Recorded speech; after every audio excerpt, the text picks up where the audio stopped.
இப்போது புதிய அறிமுகம் ஆச்சி ஹோட்டல் சாம்பார் 50 கிராம் ரூபாய் 20 மட்டுமே. 200 தொகுதிகளில் வெற்றி பெறுவோம் என அமைச்சர்கள் முதல்வர் கூறுவதுதான் இந்த ஆண்டின் மிகப்பெரிய நகைச்சுவை என்று முன்னாள் அமைச்சர் செல்லூர் ராஜு தெரிவித்துள்ளார்.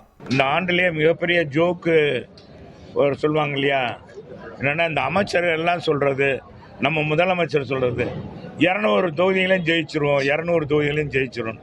இதுதான் இந்த ஆண்டினுடைய மிகப்பெரிய நகைச்சுவையாக்கு. குடும்பத்தில் இருக்கவங்கள இன்னைக்கு துணை முதலமைச்சராக்கி குடும்பமே இன்னைக்கு இந்த ஆட்சியை நடத்தி கொண்டிருக்கு. இன்னைக்கு உதயநிதி வந்திருக்கிறார். அவர் என்னன்னா சினிமா செய்தியே பார்க்கல.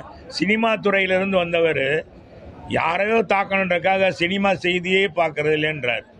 எவ்வளவு வேடிக்கையான ஒரு வினோதமானது. இன்னைக்கு அவங்க இல்லாம ஒரு படம் கூட திரைப்படங்கள் இன்னைக்கு வெளியிட முடியாது. மன்னர் பரம்பரையை நம்ம ஒழிச்சிட்டோம், கலைஞருடைய பரம்பரையை நம்ம ஒழிக்க முடியல. சனாதானம் பேசுறவங்க அவங்க குடும்பத்தில் முதல்ல குடும்பத்தை திருத்தணும்னா இல்லையா, குடும்பத்தை திருத்த அவங்க எல்லாம் பூஜை புனர்கம் எல்லாம் வீட்டில் எல்லாமே நடக்குது. விஜய் சொன்னது 100க்கு 100 உண்மை, அதில் மாற்று கருத்து.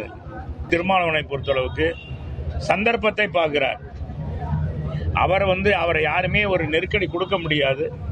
இருந்த போதிலும் மற்றவர்கள் சொல்லுகிறார்களே என்பதற்காக அவர் அடக்கி வாசிக்கிறார் என்றுதான் நான் கருதுகிறேன். இப்போது புதிய அறிமுகம் ஆச்சி ஹோட்டல் சாம்பார் 50 கிராம் ரூபாய் 20 மட்டுமே.